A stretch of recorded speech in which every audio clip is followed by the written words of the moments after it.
važnoj reči koja je u velikoj meri vrlo precizno pogodila ključne slabosti institucionalnog ambijenta za ubrzanje privrednog razvoja, ja bih rekao, bilo gde u svetu, a tako i ovde kod nas na jugoistoku Evrope.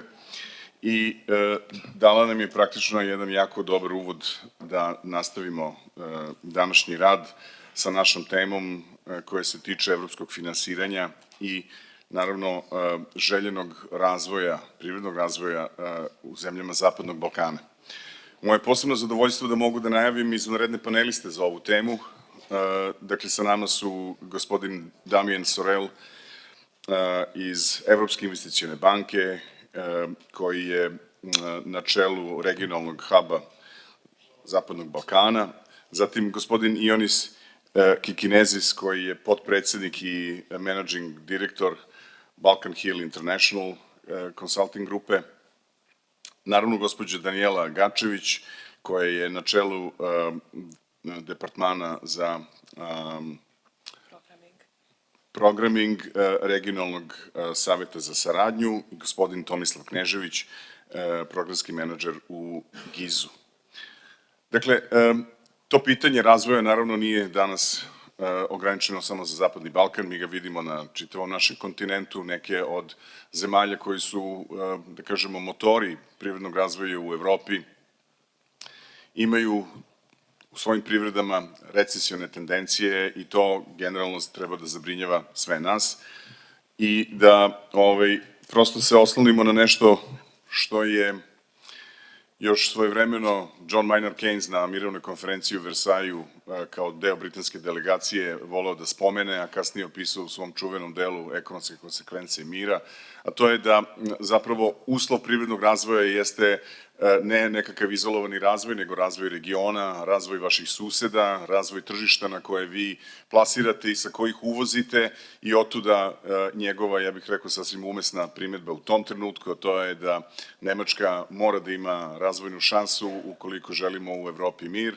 Ja verujem da je to i nešto što može danas da se primeni ne samo u Evropi, nego specifično na jugoistoku Evrope, ovde kod nas na Balkanu, da svaki ekonomski uspeh bilo koje zemlje na Zapadnom Balkanu treba da nas raduje i da u tom, da kažem, zajedničkom naporu napredovanja treba da gledamo svoje perspektive i svoju budućnost, jer je svaki napredak naših neposrednih komšija zapravo prilika i za našu zemlju da ostvari bolji rezultat izvozom, uvozom, zajedničkom saradnjom, privlačenjem stranih investitora i na druge načine koji su bitni za privredni razvoj. Pa ja bih želeo da otvorim današnji panel, evo, upravo ovim redom kako je to navedeno i u našem programu. Dakle, zamolio bih gospodina Damiena Sorela, dakle, iz Evropske investicione banke, da nam kratko, zamolio bih sve paneliste da se pridržavamo tog vremena, dakle, kratko u nekih 4 minuta, da imamo 2 ciklusa i potencijalno možda i otvorenih par minuta za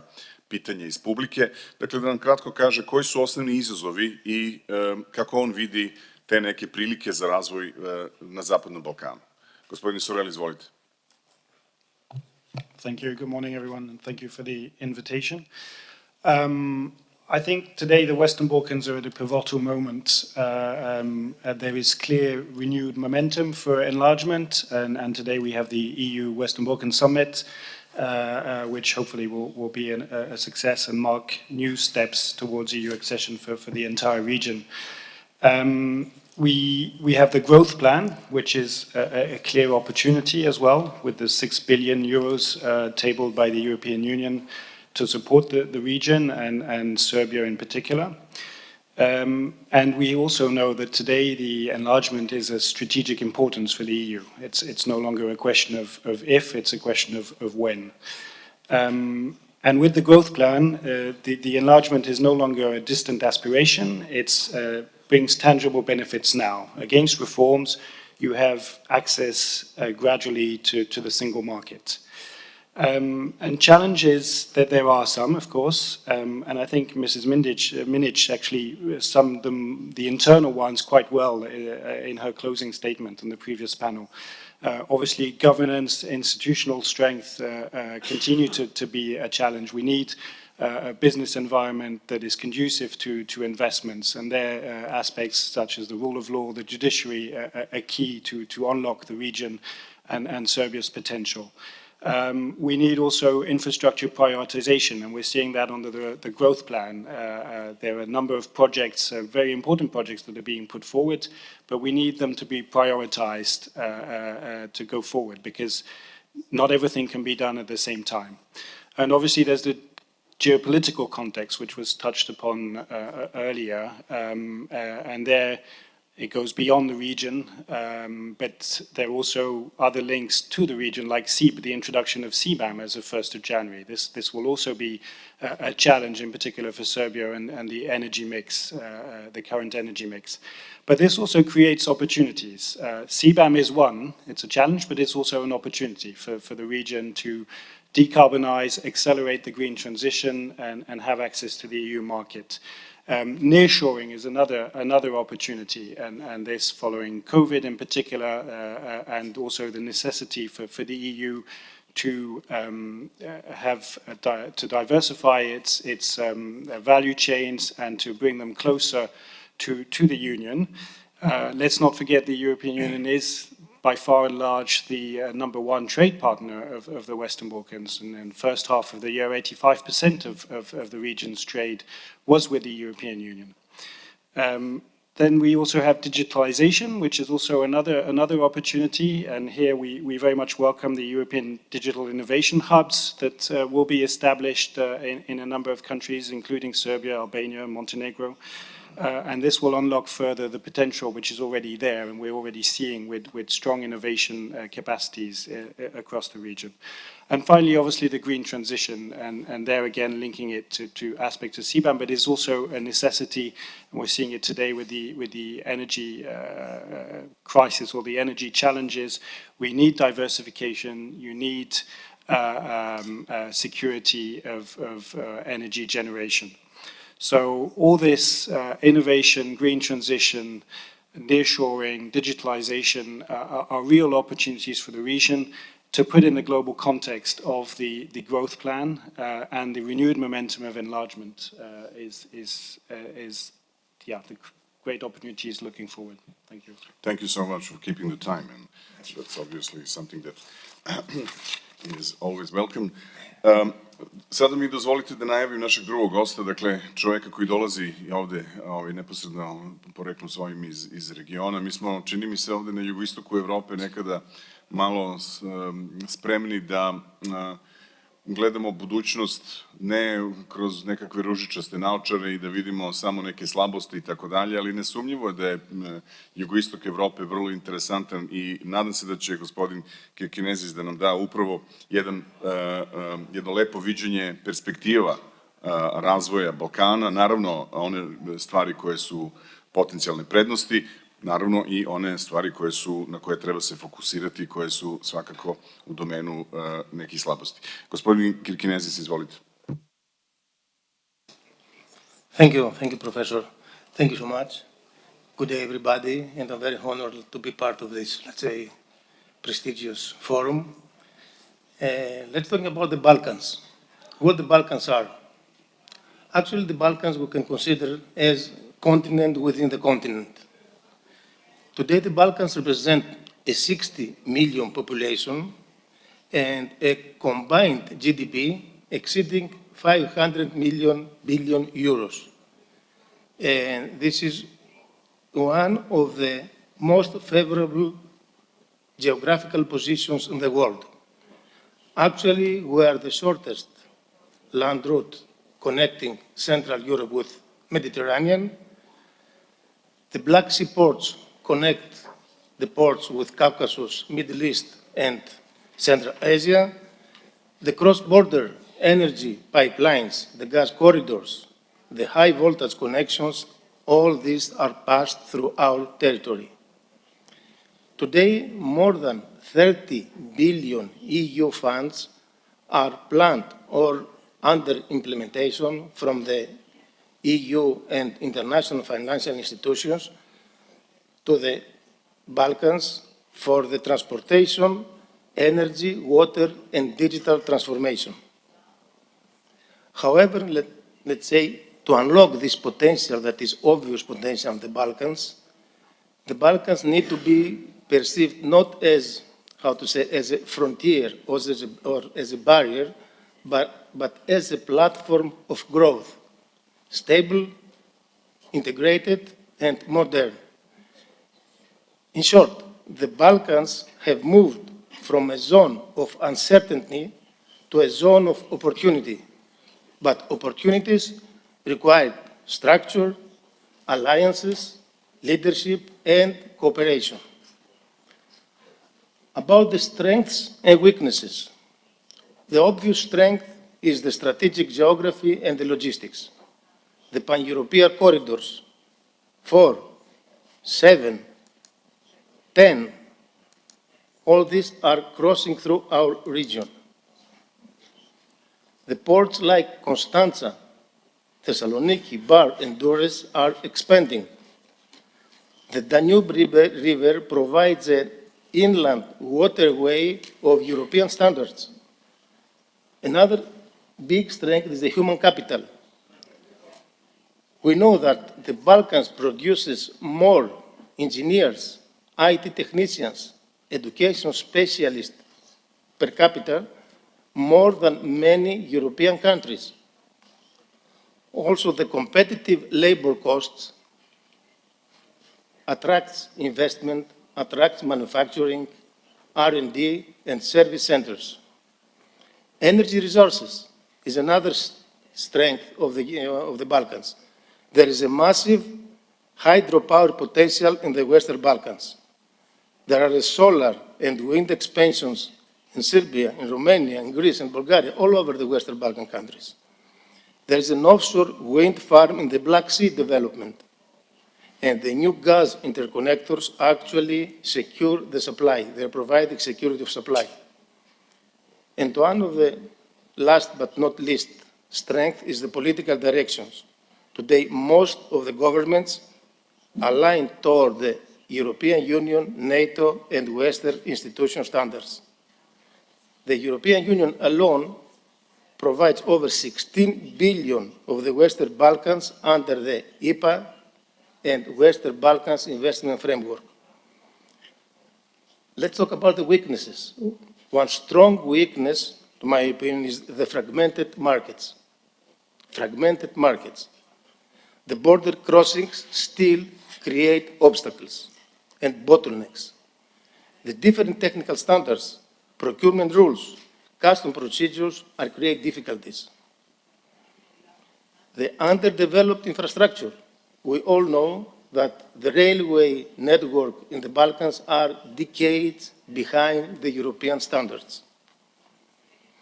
The public administration is also a weakness.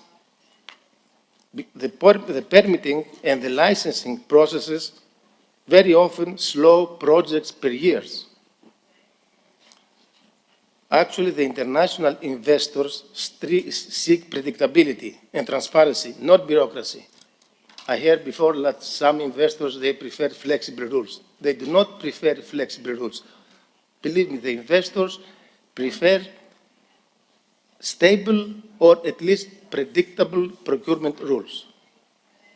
And the last weakness is the brain drain. We all know that the region loses hundreds and thousands of young professionals annually. There is a high shortage of skilled labor in the construction, in the energy, in the IT sector. Apart of the weaknesses and the strengths, I would like to mention some opportunities if you have some time. The opportunity for the Balkans is the EU accession and integration. The EU now, the 6 billion growth plan for the Western Balkans creates financial incentives. Also opportunities, the green energy transition. There are large wind corridors in Romania, in Greece, in Bulgaria, in Serbia, and in Albania. There is a regional interest in green hydrogen and offshore wind in the Black Sea. Opportunities, the digital transformation. Serbia, Romania, Bulgaria have rapidly expanding IT sectors. Major global technology companies have established development centers in our countries. The nearshoring is an opportunity. European industries relocating their operations from Asia and they're moving their operations to the Balkan countries, to Serbia, to Romania, to Bulgaria, North Macedonia. And the last opportunity is the tourism growth, particularly sustainable tourism and high-end destinations. And closing, I will mention some threats. Threats is the external political, geopolitical influences. The climate risks, like these floods, droughts, wildfires, energy price volatility, and threat is also the populism and the political instability that derailing long-term reforms. Thank you so much for this very valuable insight, and obviously, dakle, mogućnosti su tu, ima i svakako izazova. Međutim, postoje određene institucije koje su neposredno radile i rade na regionalnoj saradnji i na stvaranju povoljnijih uslova za razvoj i mi imamo privilegiju danas da je sa nama gospođa Gačević iz Regionalnog saveta za saradnju, pa bih nju zamolio da nam kaže kakve su vaše aktivnosti bile tokom 2025. godine, koje su ostvarenja do sada, da li ste zadovoljni? Izvolite. Dobar dan, hvala na pozivu i drago mi da sam u prilici da učestvujem na forumu u ime Savjeta za regionalnu saradnju. I will use this opportunity and I will continue speaking in English.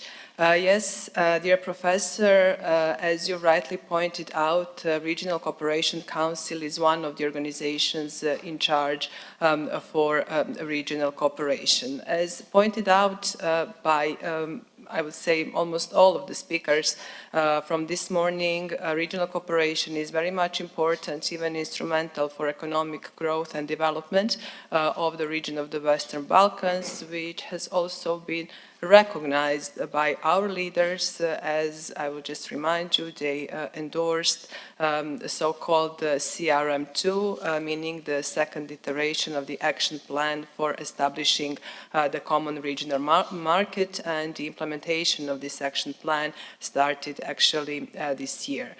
This action plan is very much important, as there are different studies that indeed show that regional cooperation can significantly contribute, as I already mentioned, to the economic growth and development of the region, particularly the studies, for example, from the World Bank, and together with our partners, other regional organizations, we are working towards that goal. This year has been particularly successful for our RCC. We managed in a way to pocket 15 deliverables and other initiatives which have been presented on the summit of the leaders held in London this year, which were in a way also endorsed by our leaders, and those are centered around sustainability. So on one hand, we do have the, as I already mentioned, action plan for establishing the common regional market. On the other hand, green agenda. For this first round of intervention, I will just mention some of them. So speaking about the common regional market and the action plan, our activities were concentrated around sustainable finance, investment, industry, tourism, social portability, digitalization, innovation, many of the topics which were mentioned.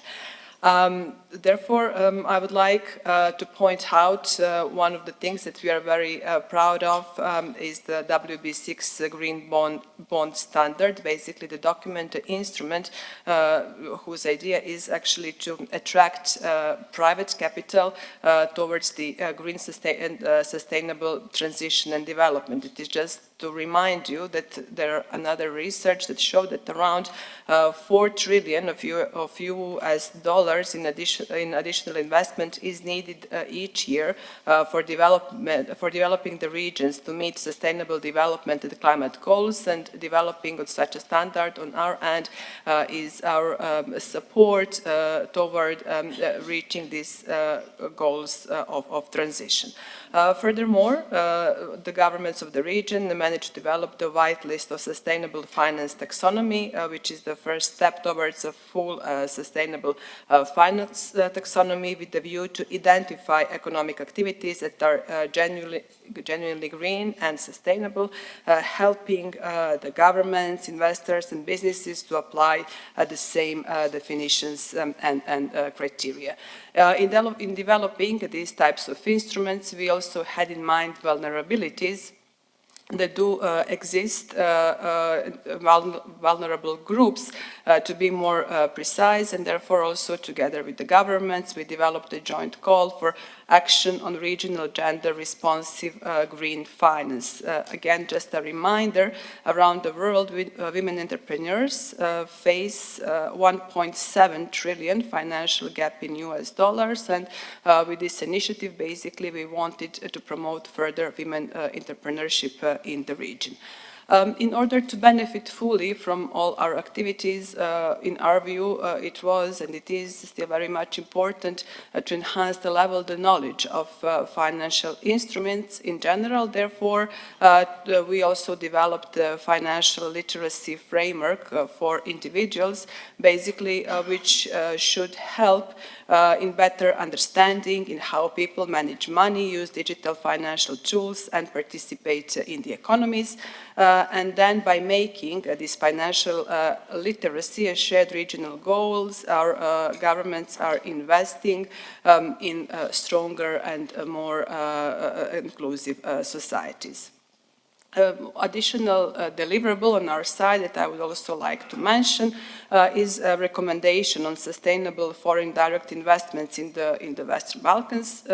For us also this is very much important if we know that around 30% of all investments in renewables comes from the foreign direct investments, and therefore with this recommendation our region has committed to include sustainability among other principles in the agreements that are related to investments. To that end, we also developed a model clause for sustainable investments, basically, which is a legal language which is already there and ready to be used in these types of the agreements.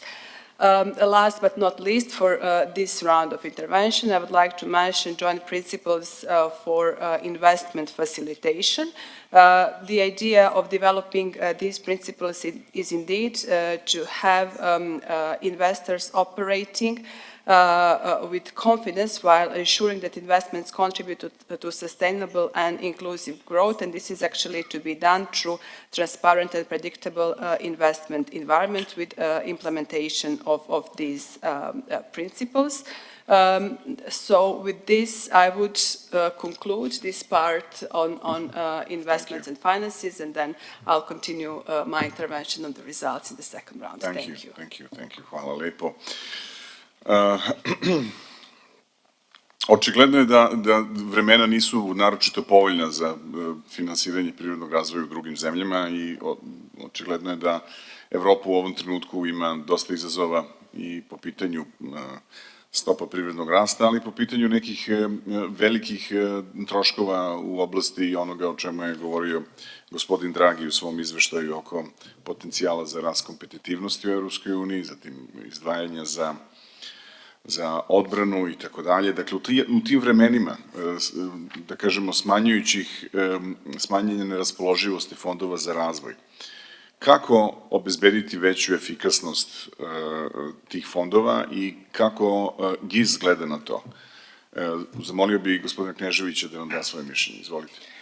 Hvala vam mnogo, profesore. Pre svega želim da se zahvalim organizatorima na pozivu i mogućnosti da ispred Nemačke organizacije za međunarodnu saradnju govorim danas ispred vas, pogotovo što obeležavamo 25 godina, 25. summit. To nije jedini jubilejum koji obeležavamo. Nemačko-srpska razvojna saradnja takođe ove godine obeležava 25 godina uspešne saradnje. U pravu ste.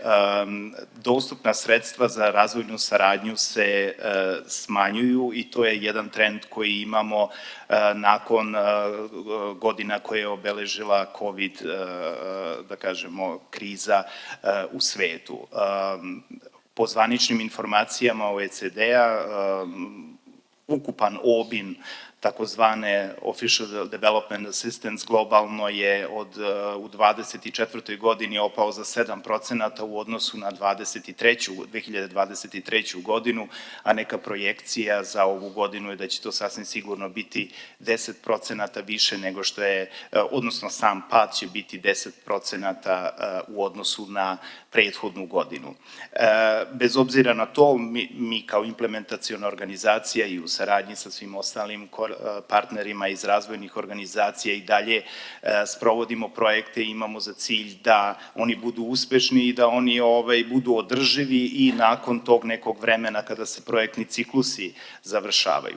S jedne strane, ono što nama mnogo pomaže je činjenica da smo dosta dugo, kako u Srbiji, tako i ovde u regionu, da postoji to poverenje kako sa institucijama sistema, ali i sa samom privredom ili sa nevladinim sektorom. I ono što mi činimo je da gledamo da te naše intervencije budu na svim mogućim nivoima. Tu je pre svega neophodno da postoje sistemska rešenja i navešću vam, zadržat ću se na primeru Republike Srbije i dva aktuelna procesa. Jedan je strategija industrijske politike Srbije i akcioni plan koji je trenutno u izradi za period 26-27 godina, a drugi je nova strategija razvoja turizma, gde Nemačka razvojna saradnja pomaže partnere. S jedne strane je bitno, naravno, da ti strateški dokumenti odgovore svim onim izazovima sa kojima se globalno suočavamo, to je pre svega zelena transformacija, to je sve ono o čemu smo slušali na prvom panelu, to je svakako i svi oni potencijali koji proces digitalizacije donosi sa sobom, ali nama je izuzetno bitno kako se sam proces postavi. To znači uključenost svih onih koji su relevantni i što bliži kontakt u ovom slučaju sa privredom. Navešću vam kao primer da je početkom ove godine za potrebe Ministarstva privrede, a kasnije se ispostavilo da i ostala ministarstva vide značaj i koriste to, urađena takozvana mapa puta zelene transformacije u Srbiji na velikom uzorku kompanija koja je dala jednu jasnu povratnu informaciju koji su to pritisci koji, da kažem, pogađaju kompanije i koje su to potrebe za razvojnim projektima, za podrškom države, ali gde su negde potencijali. Kroz jedan konstantan dijalog između institucija sistema i predstavnika privrede i nevladinog sektora se na neki način radi ta međusobna razmena informacija, ali se i sve te potrebe uključuju. To vam kažem iz jednog razloga, dokument će sasvim sigurno, čuli smo danas koliko su česte te neke globalne promene, dokumenti će se strateški morati uvek prilagođavati, ali je bitno da postoji taj jedan proces koji je negde zasnovan i koji će davati, da kažemo, sve neophodne inpute.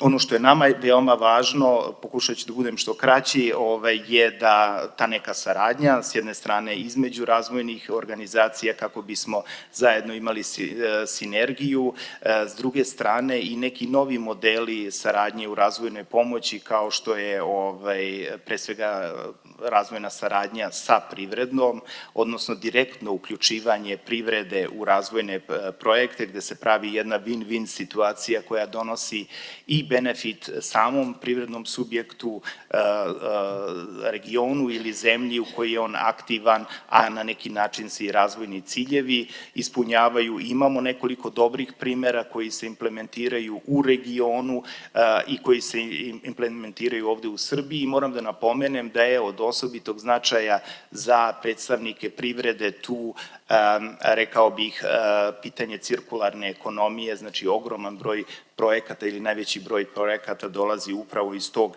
segmenta.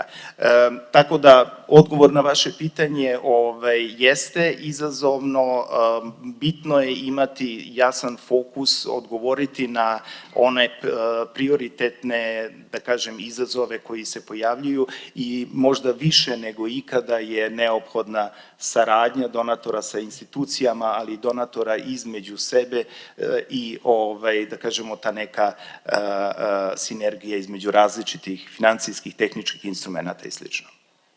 Hvala vam lepo. Nažalost, vreme obično brže protiče nego što bismo želeli, tako da za drugi krug izlaganja bih zamolio govornike da budemo možda nešto kraći, da se možda pokušamo da pridržavamo oko 3 minuta i da ne trošimo to dragoceno vreme, da počnemo odmah sa gospodinom Sarelom. Dakle, koji su to konkretni vidovi podrške Evropske investicione banke, dakle, za podršku razvoju regiona? Izvolite. Yes, thank you. Well, obviously we're a bank, so we provide mainly loans. We have other products such as guarantees, technical assistance, and very importantly, as mentioned earlier, the Western Balkan Investment Facility framework, which provides EU grants in substantial amounts and which we are the main provider of. We also have other types of grants through our own envelopes, but blended finance through the WBIF is a key component. The EIB has 4 key priorities in the region, all of which are fully aligned with the EU policy for the Western Balkans and to also pave the way for accession. The first one, and I won't bore you with the list of projects also in the interest of time, but green transition mentioned earlier, renewable energy diversification, hydropower plants, rehabilitations in a number of countries.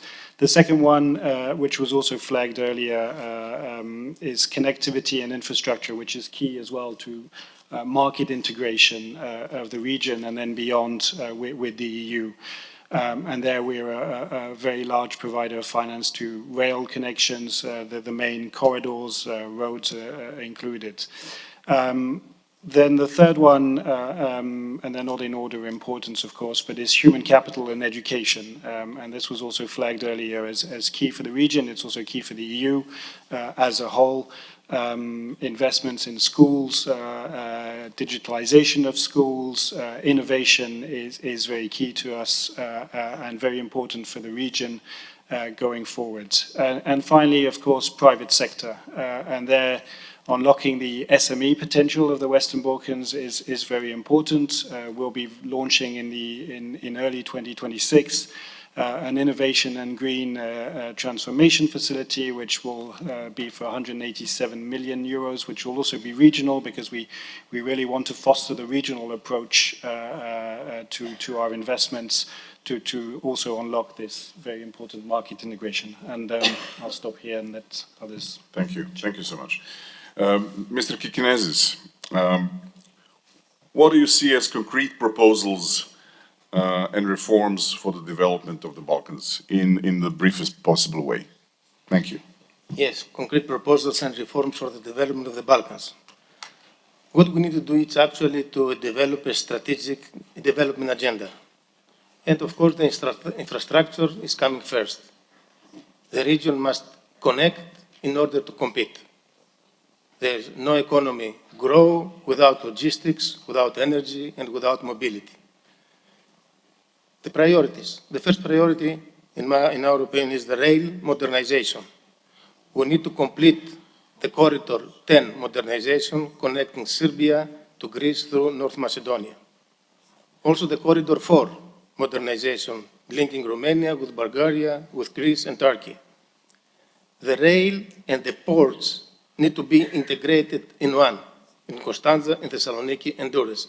Port without rail connections has little added value. The motorways. We need to complete the motorways. Belgrade-Sarajevo, for example, Nice-Pristina, the famous Albanian Adriatic-Ionian corridor from Croatia through Albania going to Greece. Also interconnecting the countries, Romania, with the motorways connecting with Serbia and Bulgaria, the ports. The Constanța port must continue expansion of its capacity for containers. Thessaloniki and Durrës modernization needs to serve Central and Western Balkans. The Danube ports need to be fully integrated with the rail freight. And the energy corridors. We all know about the gas vertical corridor connecting Greece to Bulgaria, Romania, Moldova, and to Ukraine. This is ongoing. And the BRUA, the Bulgarian, Romanian, Hungarian, Austria pipelines. These actually are not dreams. This is ongoing projects. Another, let's say, thought is to become the region investor-friendly. Investor-friendly. Investors do not fear risk. They fear and they hate uncertainty. We must offer transparent procurement process, reduce bureaucracy, fast permitting for strategic projects, and the most important, predictable taxation and regulatory frameworks. Countries that offer stability or predictability will attract capital and investments, the smart money. Countries that don't, they will be bypassed. Also, we need to keep the talent domestic. The education need to be aligned with the industry. The universities to cooperate with the private sector. We need to give incentives for the engineers, for the IT specialists, for renewable energy technicians. And of course, we need to set smart policies to bring skilled diaspora back. And the last, I think the cross-border cooperation. We cannot, let's say, operate as a fragmented market. The Balkans must stop behaving like competitors to each other, but start behaving like a common, united market competing with the rest of the world. Bravo. Tako je. Bravo. Thank you. Thank you. Thank you. I couldn't agree more, Mr. Kikinezis. You basically read my mind. In any case, Ms. Gačević, I suppose that you also have some other issues that you would like to address, and I understand that there is some development in the area of social security cooperation in the region. Please. Thank you. Thank you, Mr. Šoškić. I will be brief and also would like, as you said, to mention some additional deliverables and achievements that I think are also very much relevant for today's discussion. As I said, I'll try to be very, very brief. So I would like to mention public procurement, because I'm just referring to some of the topics that I heard mentioned by other speakers. So public procurement, for this one we also developed joint statement, basically with the idea to include this kind of green public procurement criteria, which will support basically government institutions to ensure that their spendings are also aligned with the goals of sustainable development. Tourism is also one of the very important areas of our work, and basically with the statement and declaration that was endorsed by the leaders this year, we are aiming towards creating regional tourism branding, and this is also one of the highlights, I would say, of the last Leader Summit held in Tirana in November this year. Social security, as you rightly pointed out, this is a very much important part of our mobility agenda. I will just remind you that the RCC is engaged in this kind of mobility agreements related to recognition of professional qualifications, access to study, recognition of diplomas, and then with social security, with the aim of recognizing servicing periods, mainly carrying your social rights with you. We would, in a way, complete these types of the actions that are related with the mobility. And again, this can help, one of the instruments for addressing brain drain, which is indeed one of the key issues of the region. We also have a number of activities that are related to digitalization, innovation, security, particularly cybersecurity. I will not take more of the time.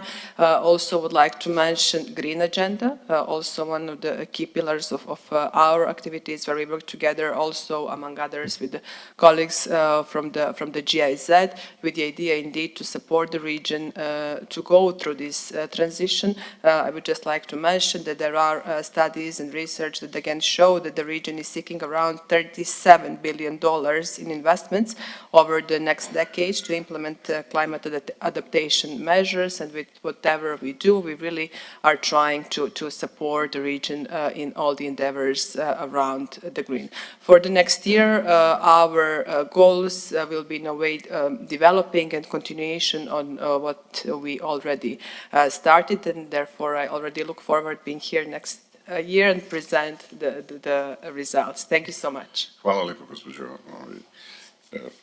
Gačević.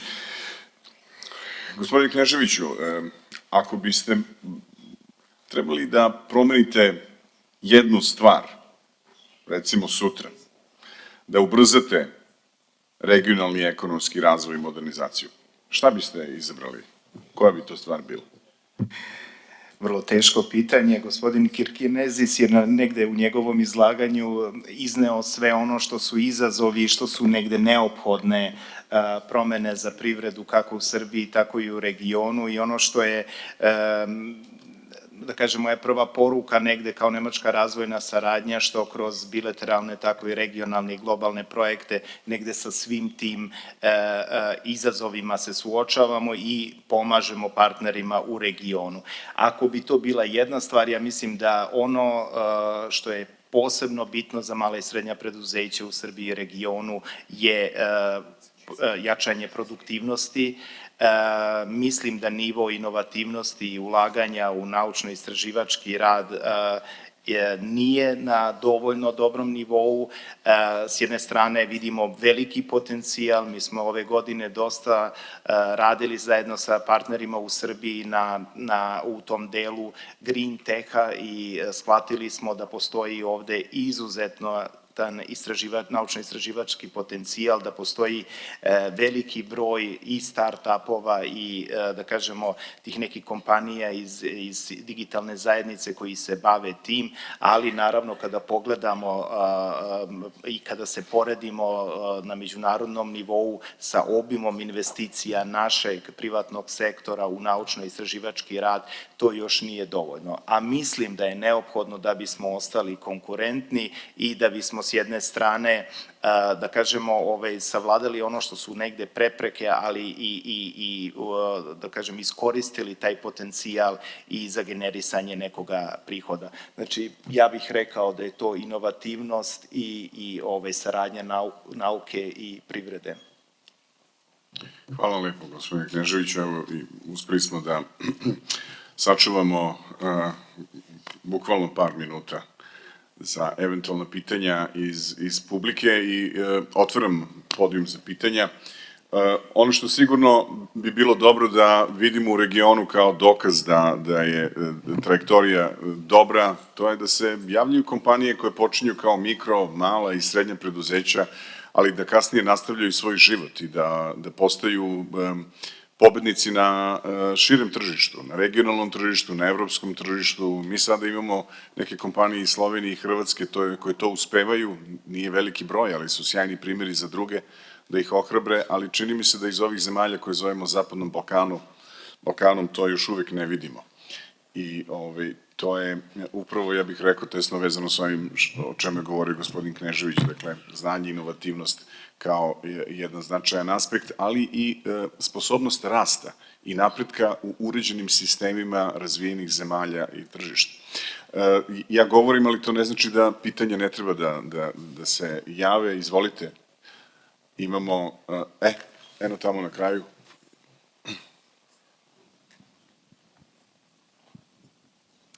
Dobar dan, Aca Vukalović za udruženje e-sigurnost, inače se bavimo cyber bezbednošću, ali nije to moje pitanje.